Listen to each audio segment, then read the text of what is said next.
So I think I've decided to change my layout and basically gut the van. If you haven't watched my videos before, I will give you a quick rundown of my van layout and how it's been for roughly the last year and a half, 2 years. It actually is perfect. I love the layout. It's functionally perfect. It fits together like a puzzle.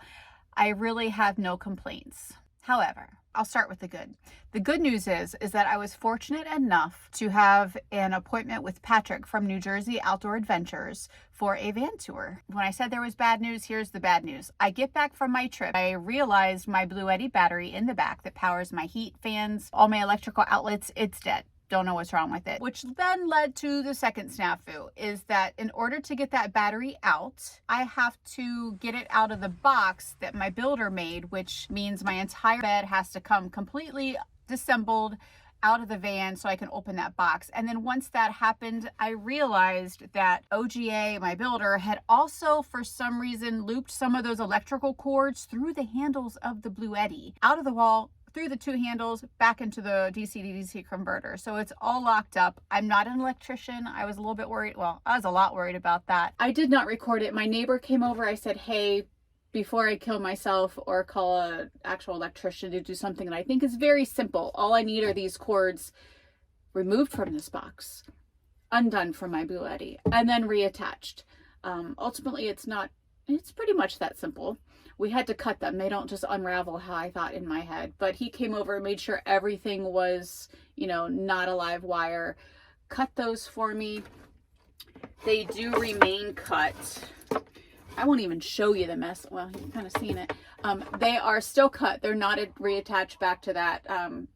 Quite frankly, I didn't record it because he's helping me out. It was cold and I didn't want to be like, hey, smile for my camera. So he did that. He's wonderful. That's done. My Bluetti's out of here in the house, still not working.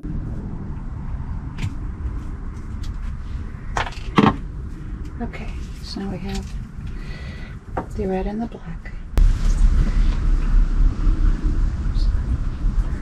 With all of the van in a shambles at that point, mainly just that back area, I kind of decided this may be a good time to revamp the van and maybe think about my layout a little differently. I love how it is. I have really no regrets, as I've shared before. Ignore that big piece of furniture. The only thing I've kind of always wondered is I really wanted kind of an L-shaped bed so that if two people were in here, they're not climbing over top of each other. And I've always wanted that couch to be in front of the slider door, which then led me to my notebook of all my layouts. I've never gotten rid of it. I love to look back on it. I love to dream in there and kind of, reconfigure things.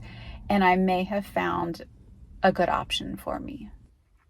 So fast forward a bit, and my plan is that on my sink wall, that instead of that sink being there, because it is 19 inches front to back, and I feel that may be a little too far out for what will then be my aisle with a twin bed there, a 30-inch twin bed coming off the other side as my couch. I have looked into this hutch top, which is what's behind me. I just bought it off Marketplace for 20 bucks. It may be a bit big. It may be a bit tall. I can always chop the bottom off because clearly it's already kind of unfinished on that bottom because it's a hutch top, that the aisle, so to speak, won't be impeded. So that's my plan. Wish me luck.